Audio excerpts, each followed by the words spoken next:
I was actually using the bat, the whole second half of last year and saw my numbers, go up. And it's something I used in the minor leagues as well. So it's not something that's, foreign to me. So it feels good in my hands. I feel like I can, swing a little harder. The numbers say that as well. So, stick with it and see how it goes. You said you were faster than Mark Vientos. Are we having the race here at spring training? When are we doing it? We can do that race many times he wants. So I'm ready for him. Last year when Juan was a Yankee, the Yankees came to Citi Field in June, and there was a moment between the two of you where he took his bat and he kind of bopped you on the head. You were catching. What was going on at that moment? Juan is, when he get to the field, like when he started to play, he enjoyed the game a lot and he always have fun. So he was talk to me, he was say something like, we're going to win today and I'm going to hit homer. I just waiting to my pitch, and he always tried to talk to me, and he's like playing that mind game with the catchers and with the pitchers. Like if you see when he take a pitch, he look the pitchers and he look the eyes, and he like that challenge. Hey guys, welcome to Meet at the Apple, presented by PC Richard & Son. Before these guys come back into the lineup, we wanted to play an interview for you. So right now, we are going to play a Jeff McNeil interview we recorded back in spring training. This was about a week or two before we found out about the injury, and we decided, hey, you know what? Let's hold this. When Jeff's coming back, it's going to be the perfect thing for somebody pumped up to listen to. A lot of relevance with this Jeff McNeil interview. We talk about him changing his bat. Now he's going torpedo bat. We talk about him focusing on different things, trying to hit for more power, pull the ball in the air a little bit more than he did last season. In the first half of the year, Jeff McNeil is going to make a huge impact for this Mets team. We're so excited for him to be back. You guys should be excited for him to be back, and we're excited to share this interview with you. Welcome to Meet at the Apple. I'm Vito Calisi. That's Jonathan Barron. We're here with Jeff McNeil. And Jeff, last year, second half, we saw you go on this crazy run, got super hot. What was clicking at that point that you felt like everything was just, all the gears were moving and everything was in motion? Yeah. I felt like more like myself. Made some adjustments, mid-year. I kind of stopped, trying to chase, base hits. I felt like I was guiding the ball the first half of the season, just especially not getting a full spring training like I got. I didn't really feel great, so I felt like I was up there, just trying to steer the ball up the middle. I like to think I had a pretty good approach, not trying to do too much, but at the same time, I don't think I was trying to do enough. I feel like, I was at the plate the second half of the season trying to do damage, and it turned my season around. There's been a lot of chatter this spring about a new bat. Everyone knows the knobless bat that you used for a long time in your career, but now you've got a new piece of wood. Explain the change and how you think it's going to impact your game. Yeah, it's actually a really similar bat to what I've been using. It's still a thicker handle. It's still very balanced. It's just got a handle. I feel like I could swing it a little bit harder, but I was actually using the bat, the whole second half of last year, and saw my numbers, go up. And it's something I used in the minor leagues as well, so it's not something that's, foreign to me. So it feels good in my hands. I feel like I can, swing a little harder. The numbers say that as well. So, stick with it and see how it goes. And there's been a lot of talk about you working on your bat speed during the offseason, really looking to maybe up the power numbers, up the slug. What's the impetus behind that? I feel like, it's been tough to hit for average. I feel like, pitchers are, so good nowadays. And, it's sometimes hard to string together hits.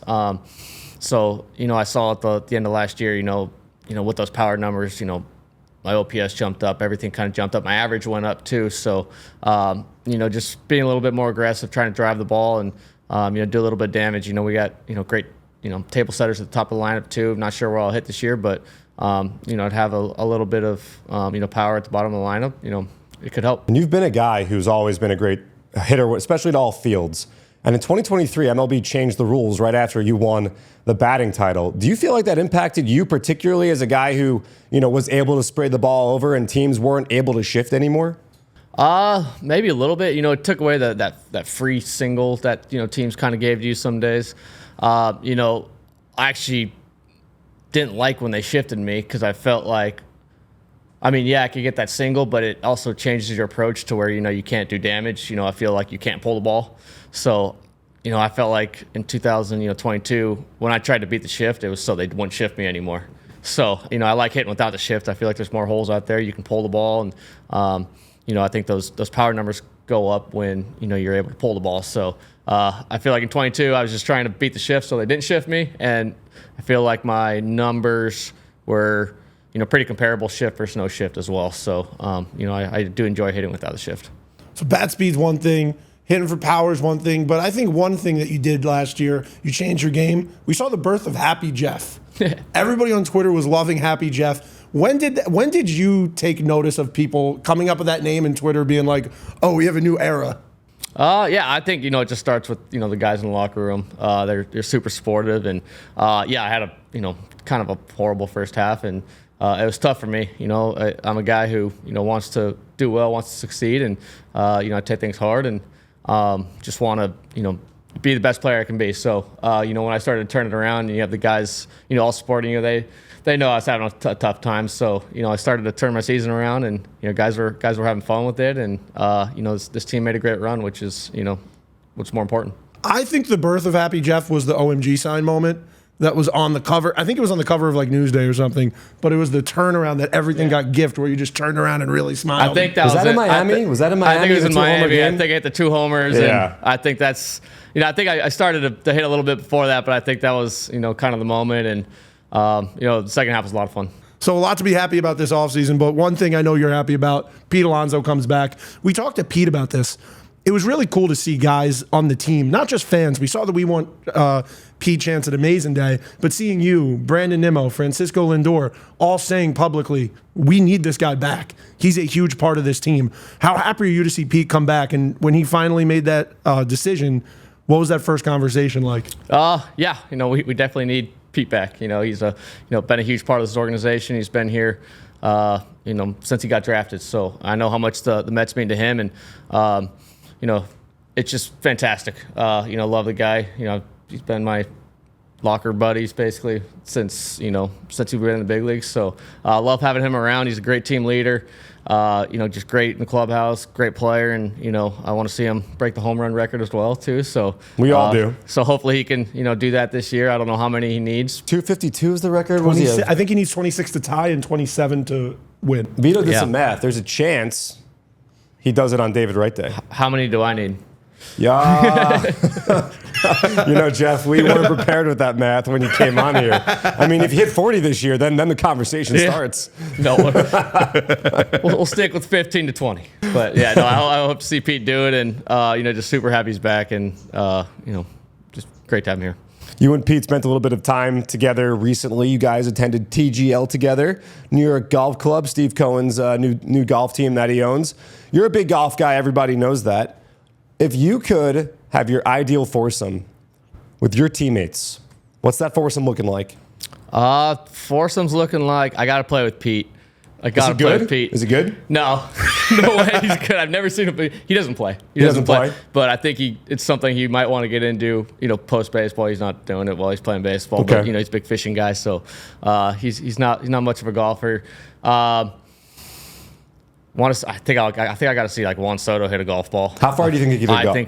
I think he can mash the ball. Just seeing how easy he hits a baseball and how far it goes. I think he can absolutely mash it. And then got to go with David Peterson. Okay. I love playing with the guy. We play all the time. So he's got to be in the foursome for sure.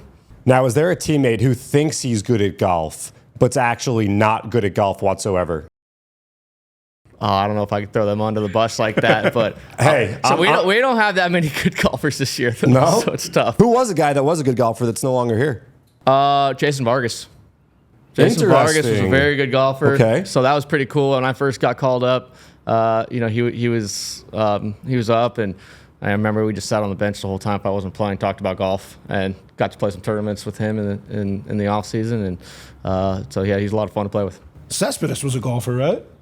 Infamously, like a famous. Yeah. Did you ever get a chance to golf I with played him? with him one time, and it was a good day, fun, but cigars on all 18. I don't remember that, yeah, but no, we had a good time. Remember that though. You talked about when you came up. So fun little story with Jeff. You made your major league debut on July 24th, 2018 against the Padres. I think you had your first hit that night against Phil Hughes. Am I correct? Yep. I got my dog the next day, and I wanted to name him McNeil, and I was told no. But I just wanted to let you know that because you also adopted a dog. How's Willow doing, by the way? She's doing great. Yeah, she's got her back home. Hopefully we can get her out to New York. It's a little harder to get her out to New York She's nowadays. a big girl. Yeah, she's big and can't really fly anymore, so we got to, find creative ways to get her out to New York.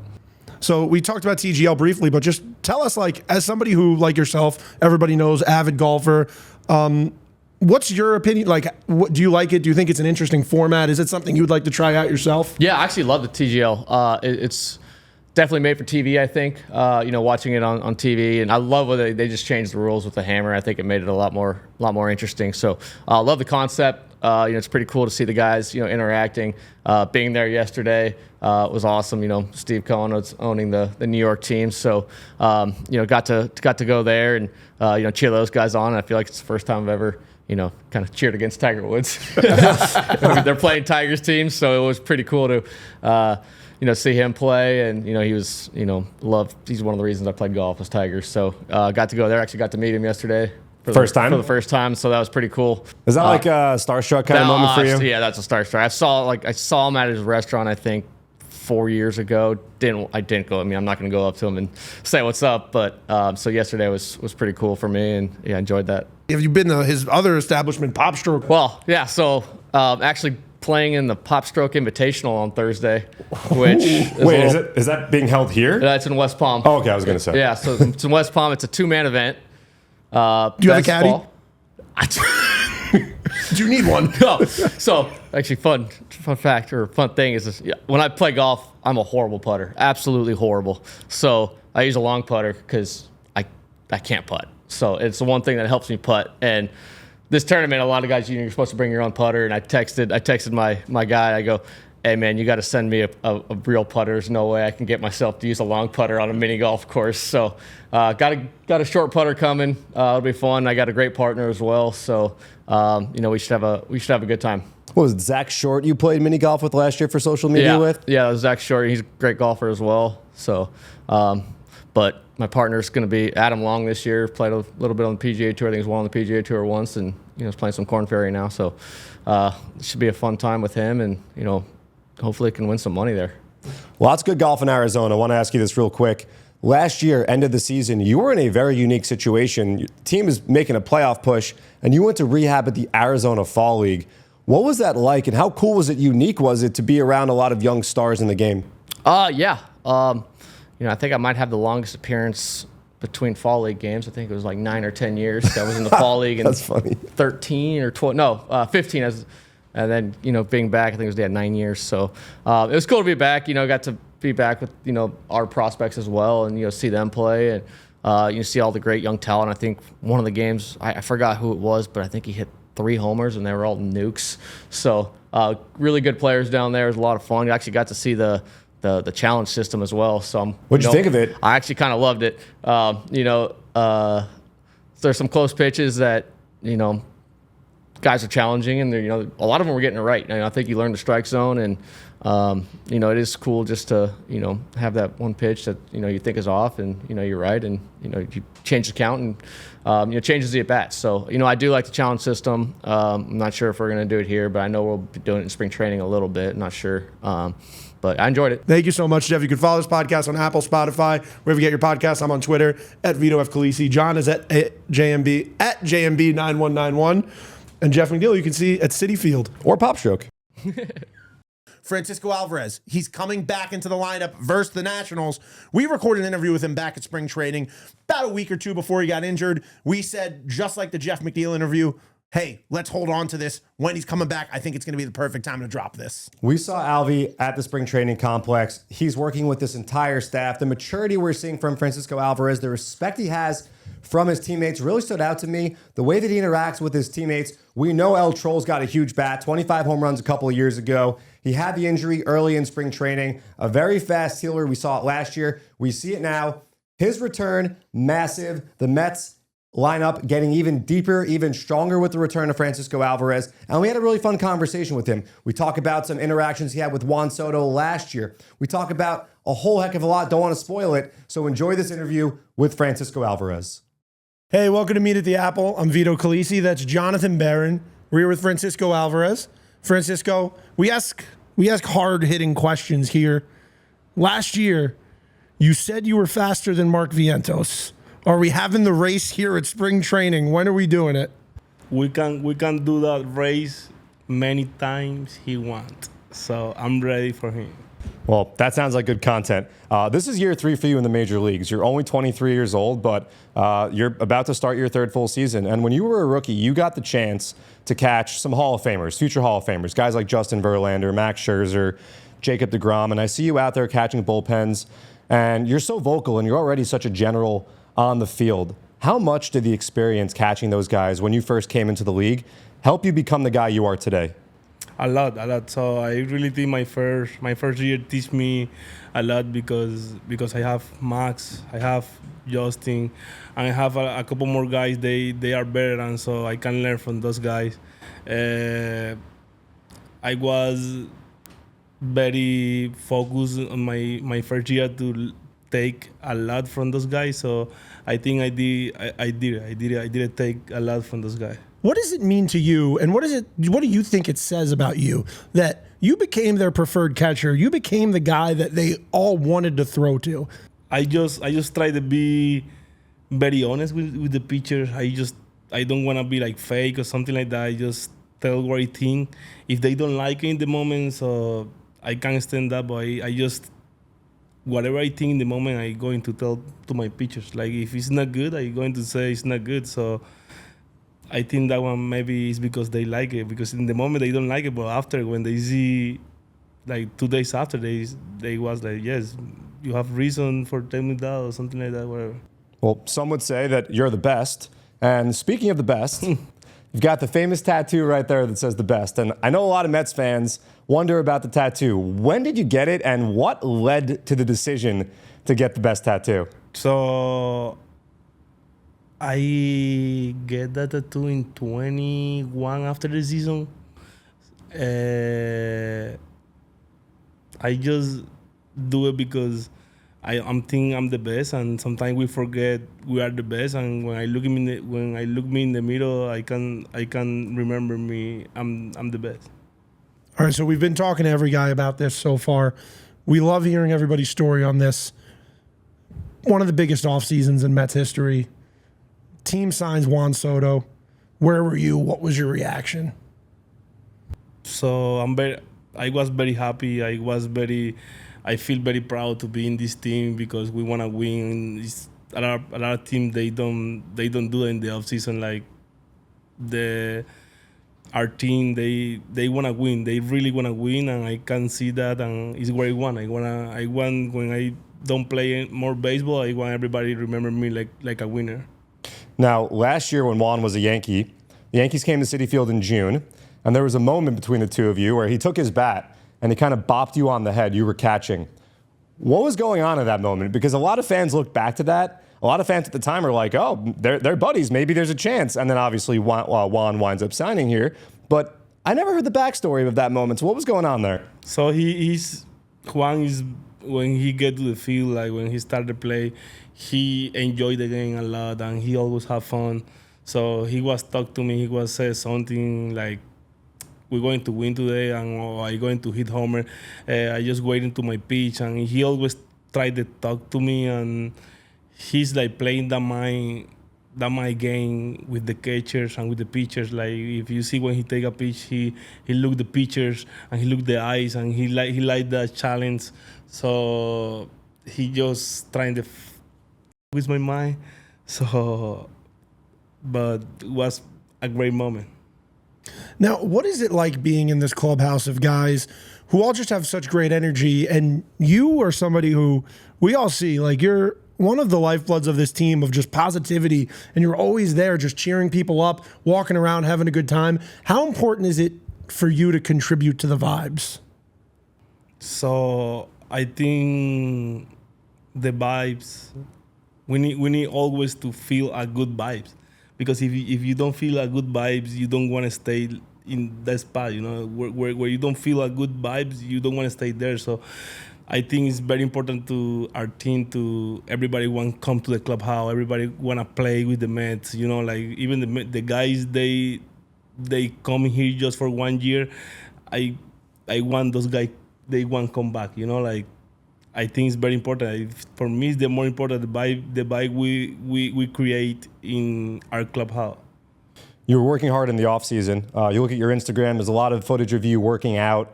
lifting, doing framing drills. I noticed in a couple of videos you were wearing basketball jerseys. You were wearing a Julius Randle Knicks jersey. I saw a Jason Tatum Celtics jersey. How many basketball jerseys do you have? I have a lot. I have a lot of different basketball jersey. I like basketball a lot. I don't love any players in basketball. So I respect because they play like it's a top sport, but I just using whatever I feel comfortable that day. If I like the color, I use it. What are some of your favorite jerseys that you have? I like the Brookson one. You got a Brunson one? Yeah. All right, because when we saw Julius Randle, it was like, he's gone now. We got to get you a new Knicks jersey, so I'm happy to hear you got a Brunson one. I have a woman's NBA jersey too. I don't know what her name. Sabrina Ionescu? I think so. I have a woman jersey too. Maybe Liberty. It's probably the Liberty rep in New York. I don't know. I gotta see. We gotta check it out. I don't know the name. When last year we're looking at Sharmin, and when Sharmin changed his delivery and started throwing more across the body, I think one thing people don't give credit to is how you're able to adjust to a change in somebody's game and work with that. So when Sean started working on that and figuring that out, were you a part of that in a way and just figuring out, okay, how am I going to change this up? How am I going to receive these pitches differently? So let's see. I think yes, because it is coming from a different angle. So it is different for me. It's different for Torrens too. Like we're talking every time like how the ball is going to do. So how we can make those pitch to look strike. How we can make those pitch to look better. So we in the first 3 or 4 start he have it like that, throwing for the angle was very like we was focused about what we can do for make him look very good. Let's talk a little bit about the playoffs last season. Against LA, you struggled a bit, and there was a story that came out that Starling Marte gave you a little bit of a pep talk. He pulled you aside and he gave you some words of wisdom. What exactly did Starling say to you, and how much did it mean to you for a veteran like Starling Marte to take you under his wing and share those words of wisdom? So Starling, he come to me. He's very simple. You know, like if you can see, he don't talk too much. But when he says something, it's because he think he's the best. Like he's the best he can tell you. So he was very simple to me. He just like go out there, enjoy, do your job. Don't think about the moment. Think about where we at right now. He was very sure, and I think he give me a lot of confidence in that moment. And throughout the playoff run, there were tons of big moments. And I've gone back and I've watched a lot of them back, as I'm sure many Mets fans have. And one thing I noticed is you're always in the middle, really the forefront of the dugout celebration when the guys are coming onto the field, jumping around. You watch after Francisco's home run in Atlanta, you've got the shin guards on, you're going crazy. After Pete's home run in Milwaukee, you're one of the first guys out there on the field also celebrating. What was your favorite moment of the entire run that you guys went on last year? I know it's a tough question. There were so many of them. I think was the Pete homer. Yeah? The Pete homer was unbelievable in the night, so was unbelievable. Like I don't know, like I can't talk about the moment. It was crazy. It was crazy. Like he hit the homer, and a lot of people doesn't believe we're going to win that day. He's in the night, and Devin Williams is pitching. yeah, he won the best reliever. Probably is the best reliever last year for the National League, and we flip the game. We can win the game. We can go to the next step. So I want to talk about one of your home runs. Let's talk about that night against the Orioles, because every win mattered last year. So that you don't hit that home run, you don't hit that walk-off, this team isn't going to the playoffs, right? What was that moment like? What was hitting that walk-off like? Was that your top moment for yourself of last year? I think so. Yeah, I think it was one of my best moments. I'm feel really. Carlos give me the green line 3-0, and I take the chance and I do my best, and I can clip the homer. And then 2 nights later, Jesse Winker also hits a walk-off during the day, has the craziest celebration we've ever seen on a walk-off. As sick as that was, there was a piece of you that was like, man. I think he was thinking about my walk-off, and he was trying to do a little competition against me. I think Wink, he was thinking, oh, I gotta do a better walk-off than Albi. No. I know. I think you guys hit him off the same pitcher. I think they were both against Anthony Dominguez. One same guy. Yeah. Did he ask you, or did you go up to him and say, hey, because you hit the walk-off 2 nights before? No. I was the last out in the ninth, and he hit the walk-off in the 10th, I think so. Mm-hmm. So I was catching when I come in, he was in the on deck. We didn't talk about the pitcher. Gotcha. So that's last year, but now we're looking ahead to 2025, and there's some new arms here. We got Clay Holmes in the mix, one of them. What's it like getting to know new pitchers and really figuring out what they like and how they operate when they're on the mound? So I think the cue for me is have my mind open to learn from those guys. Clay is unbelievable, and the other guys, they are unbelievable too. Clay is really working hard now because he's starting now. It's a big chance for him, and it's a big year for him coming. So I just trying to have my mind open for everybody and talk like whatever they think about pitching and whatever I think too. So you brought up Carlos Mendoza before letting you swing on 3-0, giving you the green light. You've played for 2 very different managers in Carlos Mendoza and Buck Showalter. Carlos Mendoza, what's it like having a guy who speaks the same language as you, who's younger, who you can relate to? How important is that relationship you've been able to build with Carlos? I think that means a lot. That means a lot because Carlos, he's from Venezuela, so I'm from Venezuela. We speak same language, but we also from the same country. So I really like, because we can talk about anything and we have that confidence for talk. So this year, I think when we was talking early in the year, we was talking like very. I respect him and he respect me, but we was talking with a lot of confidence. A little extra confident with him. And another relationship we've seen grow is just Francisco Lindor and you, and just seeing you guys communicate on the diamond especially.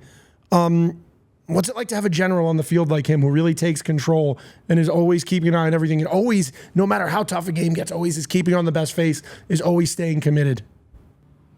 So I think Francisco, he bring a lot of good thing about for our team. Like he's the same guy always. Like I think he's the best example for every young guy. Like I take a lot from him too.